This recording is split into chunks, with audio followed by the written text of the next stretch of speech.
Do you feel the fight? Can you see the encroaching evil as it attacks your family and your community? It's time to rise up with the heart of a warrior and make a stand for those you love. You're listening to The Warrior's Heart. I'm Chuck Black, former F-16 fighter pilot, speaker, and author of 22 books written to strengthen the faith of you and your family.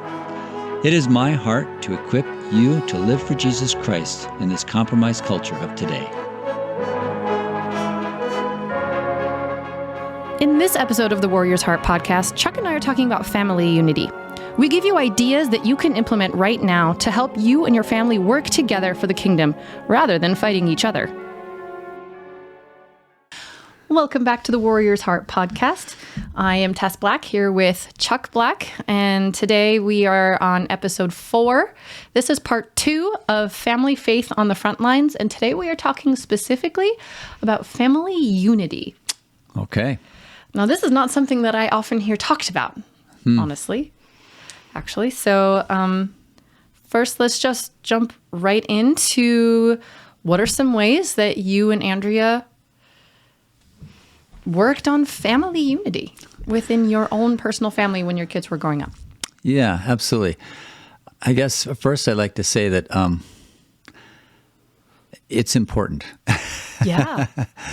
And I think, I think I've seen some families neglect this, actually. Yeah. And I don't think parents realize how deep-rooted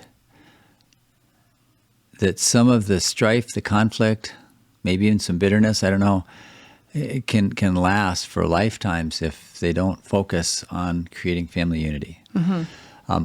When we started our family, I didn't really think in those terms, but I don't think anyone really does. Right, you don't. Newborn, right. You know. But it wasn't long before I realized, man, we're creating a culture here in this home. And what is this culture going to look like? And what are our kids going to remember about it when they're adults? Because I saw some families where brothers weren't talking to each other for 30 years kind of thing. Or, just rifts in the family. And so Andrea and I decided that we needed to start implementing, be purposeful about creating family unity, because it doesn't just naturally happen. No. And we had 8 people, and before we were in this home, in a little box, all bumping into each other. And family unity is not something that just naturally occurs. No. So I just encourage mom and dads out there, know that it is important. Know that it will determine, I think, in large degree, the happiness of your adult children. Yeah. So don't neglect it. Go for it.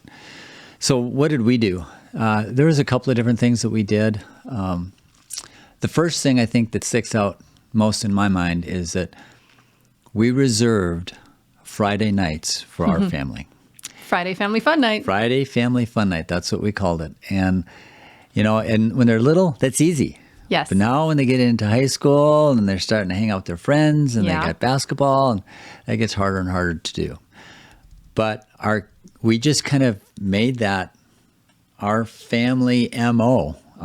Guys, you guys get Saturday night. If you're old enough now where you're hanging out with friends and doing things, that's your night. Let your friends know that's your night. Friday night's our night. Friday night's Friday Family Fun Night. We're going to do something. And so they all realized that even in through high school. And it was interesting is, I think Brittany was a junior or senior in high school, and she'd come to say, hey, what are we doing for Friday Family Fun Night? Yeah. She would look forward to it even as an older high school kid.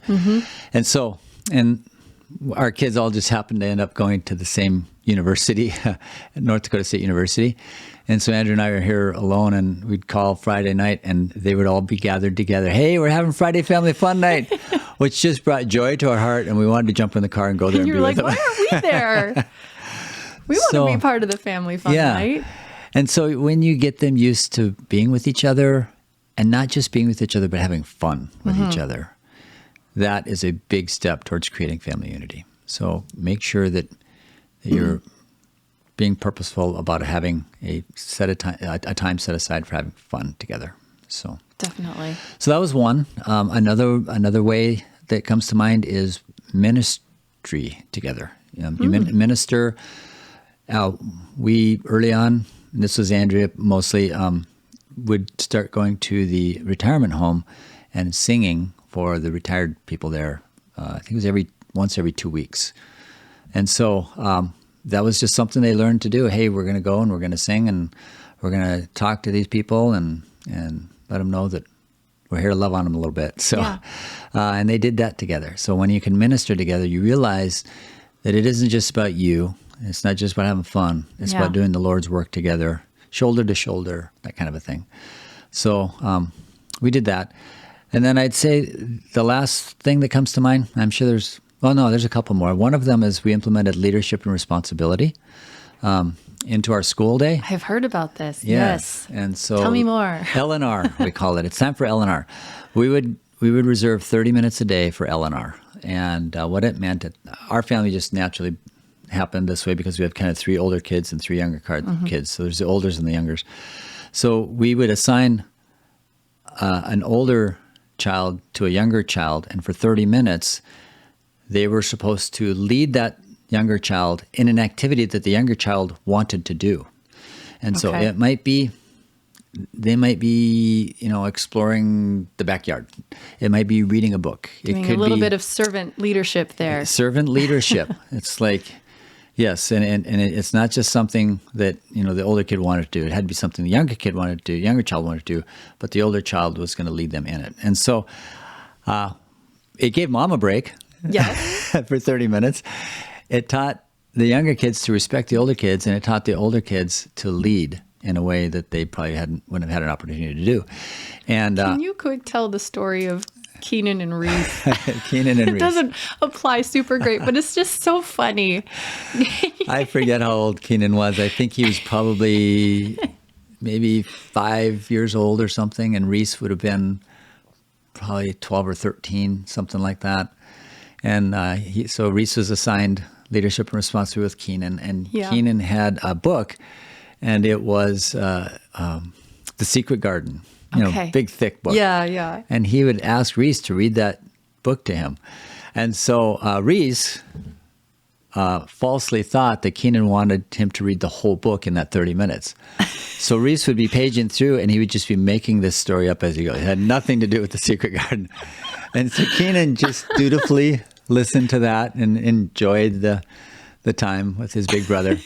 And when they got to be adults, and Keenan said, Reese, that when we had our leadership and responsibility, I didn't want you to read the whole book. I just wanted a few pages. He's like, Reese was, oh, really? I thought you wanted the whole book. He said, no. And I knew you were making it up. He said, you did? Yeah. In fact, I almost went to mom and dad and asked them, do you know that Reese doesn't know how to read? So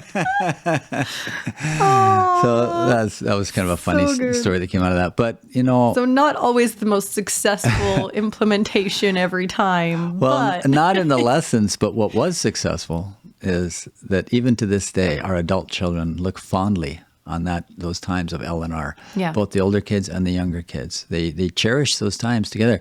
And little did we realize at that time that it was truly fostering family unity in a way that, and we mixed it up. So you'd have different matches there. But then the last thing I would say, those are 3 specific activities. Then the last thing I would say is teach your children to respect each other. I see a lot of that doesn't happen, and it goes unchecked, and it creates a root of bitterness in some of the children. Absolutely.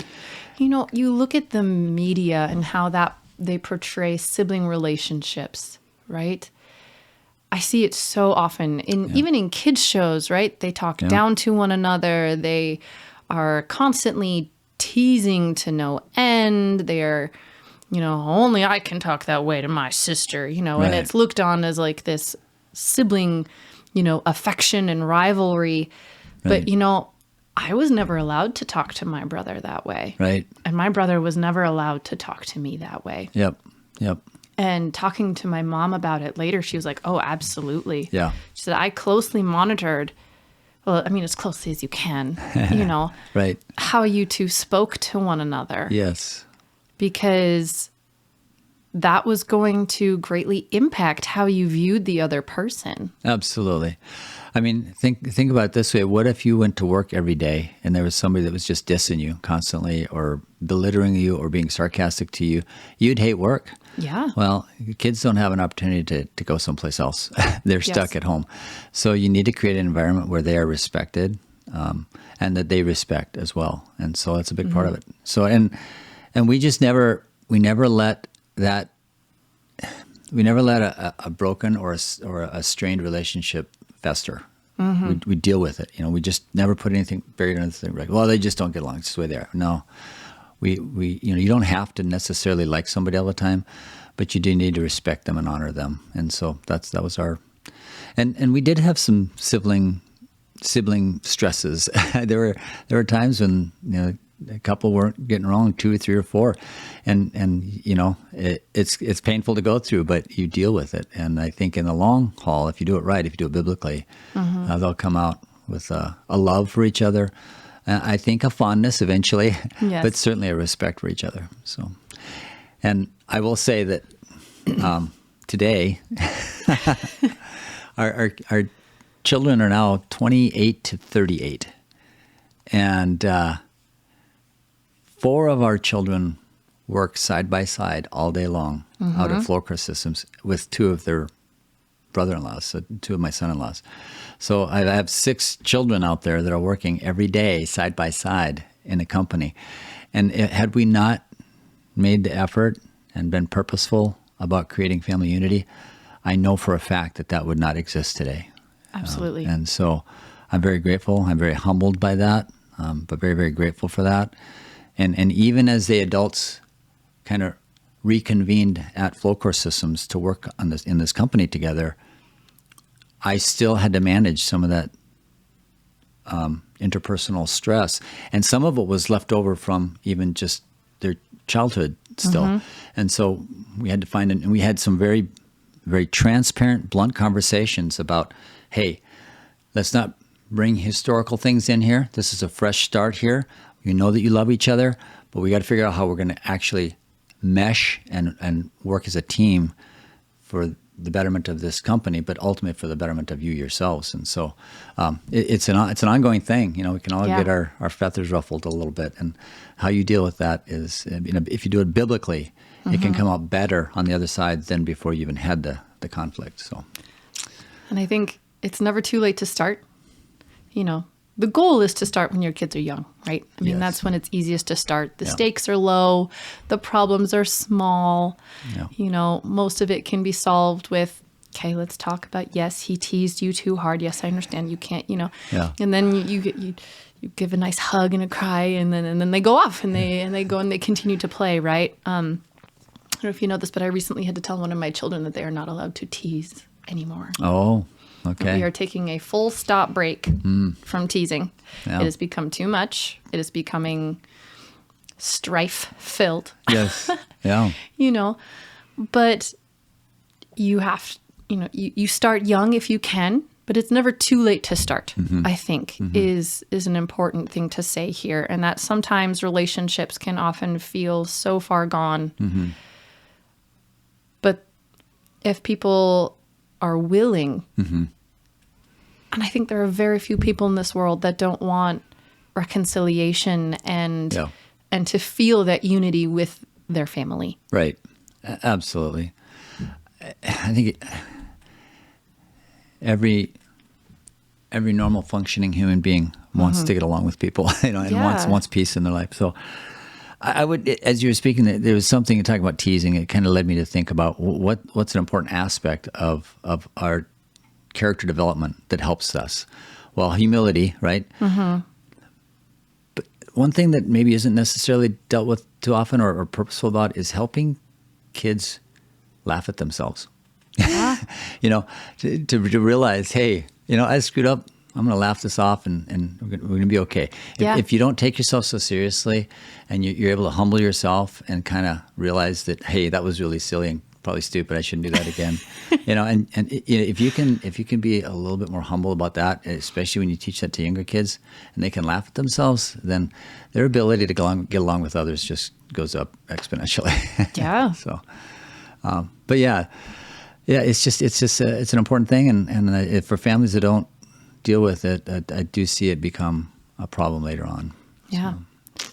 I'll pause right there for a second. We have a lot to unpack to continue from that part. But first, this kind of deals with family unity a little bit. And it's, if you are given a full day with no responsibilities, no have-to projects, no honey-do lists. Yeah. And you have your family, your favorite people with you, what activity are you going to try to make happen? What would be the most fun thing for you to try to do with all of those people? Is this a question of the podcast? Yeah. Oh, it is. Okay. It is. Okay. I didn't clarify that. Sorry. This is the question of the podcast. I want to make sure that we were in that, and I just, okay. No, this is separate. This is our little fun. A full day. Yeah, you get a full day, so you're not constrained by you only have a half an hour or something like that, right? You have a day. And you get to do whatever activity that you find the most fun. How old are my kids? It's up to you. Oh, okay. Well, it changes quite significantly. Oh, does it? Oh, yeah. You can give multiple answers. I mean, there are no rules here. We make our own rules. We make our own rules. If they're 10 and younger, I don't know. Something outdoors, a day at the park. Just running around, having fun, playing. Tag football and slides and that sort of thing. I love that. I love taking the kids outdoors to the park. So when they're older, a pinochle tournament. We did that once, didn't we? We did that once over Christmas. Yeah, where you just sit around and you talk and you play pinochle and have popcorn and meat trays and cheese trays and Oreos and a game of air tray. So, I would say that when they were in the Middle Ages, though, in the teenage years, I think for the kids that wanted to and went with me, a hunting trip into the Badlands. That's more like 2 or 3 days. Those were special times. Lots of pictures, lots of memories, and I think Brittany and Emily were the only ones that didn't participate. The 3 boys and Abby, though, they just absolutely loved that. So Abby still talks about them. Yeah. So there you go. There's multiple answers. I love it. Yeah. I love it. What about you? What if you had a day today with your kids? What would you do? Oh. Question of the meal. What time of year is it?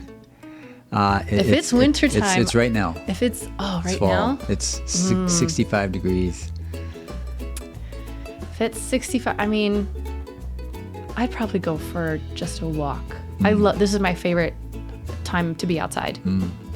I love fall. I love the temperature. I love sweaters and cozy and my tea. Yep. And, you just want to be outside at that time.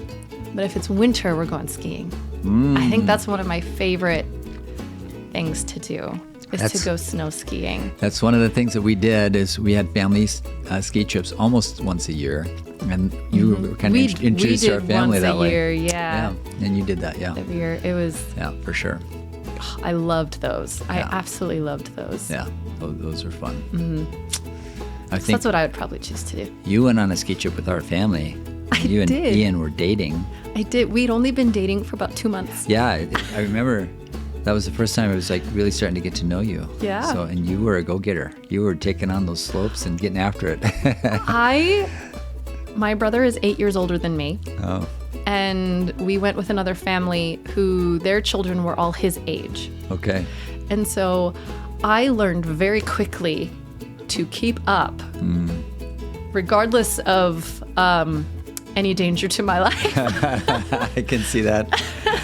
And so I was taken down slopes that were probably much too difficult for me, and I had to manage. I had to learn. I had to hang on for dear life, and I learned how to point my ski straight and just go. Just go. Let it happen.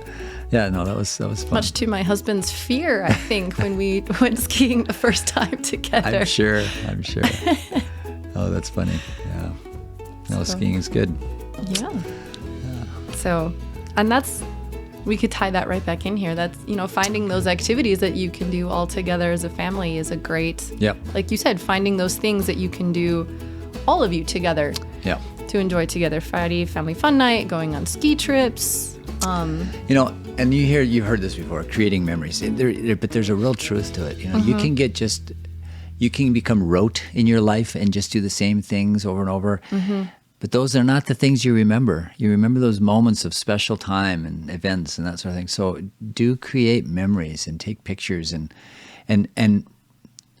spend some time remembering those moments, so that your kids can. They're kind of like anchor points.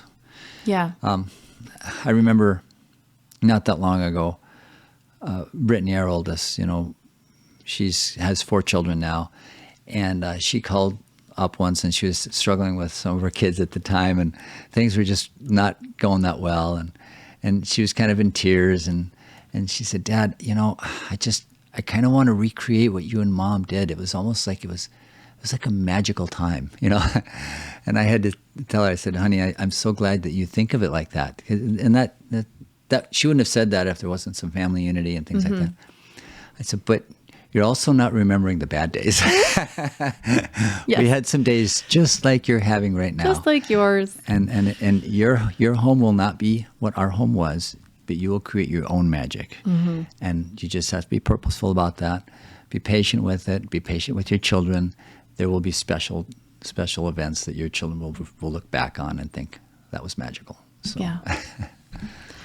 One of the things that you mentioned about having the older kids teach the younger kids, I can't remember where I heard this somewhere, but if you can turn your family into feeling like a team. Yes. Like they are all on each other's side, and,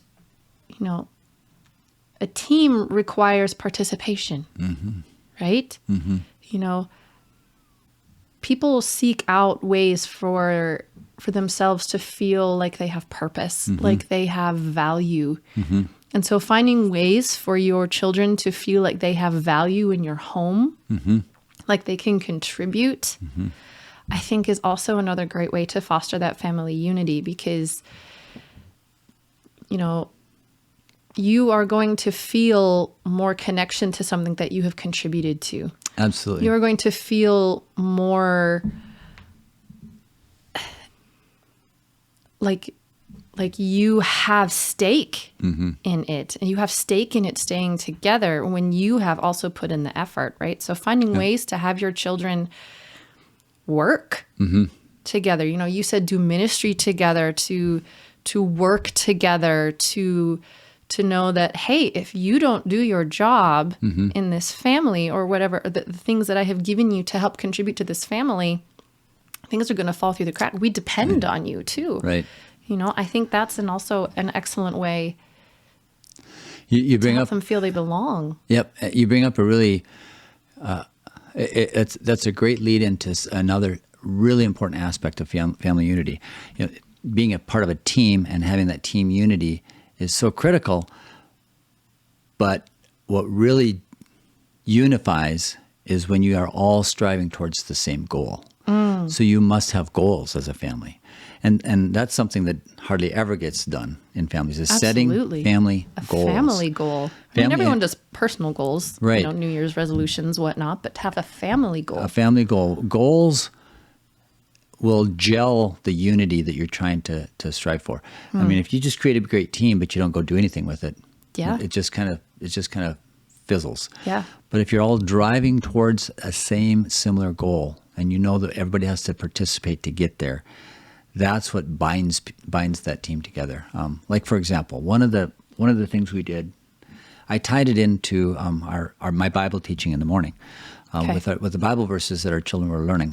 One year I created a map, and I had each a child's name at the beginning of each map, and they each had their own road, and they all had their journey, and it all ended up at a trip to a water park at the end of the year. And on the road map, I would mark off little little segments that they would have to. Every time they would memorize a verse and recite it to me, they could check off that or cross off that check, that square. And so in order to win the family trip to the water park, all of them had to arrive there. So they all had to memorize their verses together. And so they were encouraging each other, and they were, quizzing each other. Hey, Dad's going to ask about the verse. Are you ready? And so, and that's another instance where the parents can facilitate, like, hey, don't get after them. Go help them. Go help them. Yep. That's another way to foster those respect communication lines of, hey, instead of getting after them, being like, we're all going to get to go here because of you. Right. Right? You come alongside them and you help them because we're a family and we're a team. Yes, exactly. And there's 100 different ways that you can do that. Yeah. And you set family goals. It can be for that. It could be for anything. It could be, a financial goal to support a Compassion International child. Let's all contribute here. You've got a paper out. How much can you give per week? Can you do $1 per week? And then, when we get to a certain amount, there's 1,000 ways that you can do that. All of them leading to creating family unity. So. That's good. That's good. I'm going to take my own notes here. And so with all of this, we've alluded to some of it up to this point, but unity cannot come without conflict. Two sinful human beings, flesh and blood, in these temporal bodies, living under the same roof. Conflict is going to happen. Unity does not mean the absence of conflict. Yeah. And that can feel scary to parents, to see conflicts, and there's a difference between, we've talked about the day-to-day conflicts, that you jump on, that you get after, that you try not to let fester. And there's a difference between those kinds of conflicts and conflicts that are much deeper, that can cause serious, lifelong rifts. Right. What should parents be particularly aware of as they work to resolve the various multitudinous different kinds of conflicts that can arise in a family of multiple sinful human beings? Oh, well, I mean, so much of it, I think, ties back into that teaching to respect somebody, even though you may not necessarily agree with them, or maybe even for a time not necessarily even like them. You can have, but conflict is I guess maybe a little bit different. Conflict usually is a result of an event or something that triggers something, and there's anger and that sort of thing.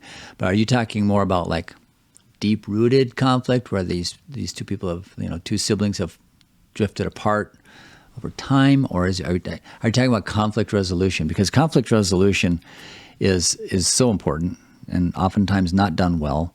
Well, let's talk about that first. Okay, so conflict resolution, and now I'm coming from a perspective of being the general manager for our company out there, because we have conflicts that we have to deal with just about every day. Yeah, and so conflict resolution is a big part of success. And so everybody that we bring into the company, I sit down and say, we do not sweep things under the rug here. We will deal with conflicts, and we will do it in a biblical way, which means you first go to that individual and say, hey, in a respectful and a humble way. First of all, your heart has to be, I want to reconcile. That's the first step. I want to reconcile, but I'm really upset. So the first thing is to go to that individual and tactfully, carefully, and humbly present what it is you're upset about. And then that oftentimes will take care of most of the conflict. Oh, is that how you took that? That's not what I meant. So it's usually a communication thing. But if that doesn't get resolved, then you get your supervisor and say, hey, this is going on. This is not good. So in a child's case, it would be one-on-one. Then the next, it would be mom or dad, right? Hey, this is happening. And so, but biblically, that's how you approach it. And so oftentimes when you have a person of authority over both of those parties, in this case, a mom or a dad, there is the ability to to let that reconciliation happen, kind of organically. But there's also the ability to implement discipline and reward too. So you have tools at your disposal to make that conflict resolve.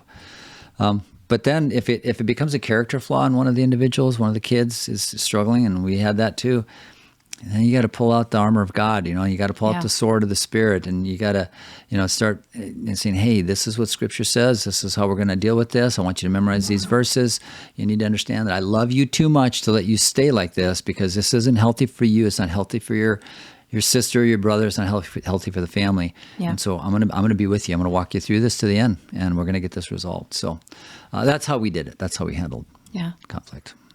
So I think one of the things that I would maybe encourage parents to do is, if they are not, maybe they didn't grow up in a home where conflict resolution was modeled biblically, and they're not completely sure what that, you gave a great synopsis just now of this is, generally how we go about things. But in the nitty gritty, sometimes it can be hard to really know what to do. How should I go? Should I go to a third party? Should I not? I think one of the things maybe we can encourage parents to do is to do some research into conflict resolution. There are so many resources available about biblical conflict resolution. And, if you don't know how to fix your car and you want to fix your car yourself, you research how to fix a car. Right. And the same goes with communication. There's a wealth of information out there, studies done on conflict resolution. I took a college course specifically all on conflict communication when I was in college. There's so much available out there. And I think a big supplement, or maybe a key part of conflict resolution, is healthy boundary setting. Yeah. Making sure that, like you were just talking about teasing with your children. Well, that teasing is broaching into somebody else's boundary, right? Hey, right. So respecting the appropriate boundaries that have been set really helps resolve conflict. And teaching your kids how to set boundaries. I mean, there's so many things that go into all of this. I don't know who it was that said that fences make good neighbors. And so, yes, I've heard that before as well. And it's very, very true. Yeah. Because if there's no fence line, you put a shed up and it's halfway on his property, then that's going to be a conflict, right? Sure is. And so, that's just a kind of a little anecdote on how it is with people too. It's like, hey, this is my boundary. If we will both understand that it's there, when you cross it, there's going to be a conflict. So yes. A lot of times there aren't any fences, and so the conflicts abound. So. Yes. All right. I think we've pretty much run out of our time here today for this one. I'm just going to throw this out there. If any of you have any other questions, or if you want us to go into something a little bit more in detail about any of this, feel free to drop it in the comments below, either if you're watching this on YouTube, the video, or if you're listening to this on a podcast. We do try to monitor things that are posted on these, and we do take all of this in consideration for future podcast episodes. So if there's something you're like, but you didn't talk about this, Chuck, and you want us to cover that at a later time, we would be more than happy to do so. And we are actually also hoping to have an episode here full of just simply reader and listener questions. Yes. So that'll be fun. It will be very fun. So keep that in mind as we continue doing these podcasts. If you have any questions or things that you want us to cover that we didn't, just let us know. We are human, and we can't necessarily always get everything into our episodes here. But if there's something you want to hear, then please inform us. We are not mind readers. So. All right. Well, thanks, Tess. It's been a good couple of sessions here. It is. Thank you so much for all of your wisdom and advice. And, I get to hear a lot of this from you on a daily, but even some of this I hadn't heard before. And so it's always good to hear. So thank you so much. Would you close us in prayer? Absolutely. Wonderful. Heavenly Father, again, we're just so grateful to be with you. And I just thank you for the opportunity for Tess and I to share through this podcast with our listeners, our hearts for you, our hearts for our families, hearts for our children, hearts for our husbands and wives. Father, we definitely need you to fill the gaps in our lives and the gaps in the lives of our children, Lord. Help us to be master discerners of our children's hearts so that we can lead them more completely and more purposefully to you. Help us to create family unity within our homes, unity that honors you and honors each other. We ask and pray all these things in Jesus' name. Amen. Amen. Thank you for listening to The Warrior's Heart. You can find out more about Chuck's action-packed Christian allegory novels for ages 8 to adult on his website, chuckblack.com. If you want to hear about new episodes of The Warrior's Heart, please hit the subscribe button below, and please hit the like button if you felt strengthened by today's episode. Also, you can stay up to date with the latest of Chuck Black's resources for Christian families, including new faith-building books and audios, by subscribing to his email newsletter. Follow the link in the description below to sign up. Finally, it is our sincere prayer that this podcast would equip you, brave warrior of Christ, to put on the full armor of God, so that when the day of evil comes, you may be able to stand your ground, and after you've done everything, to stand.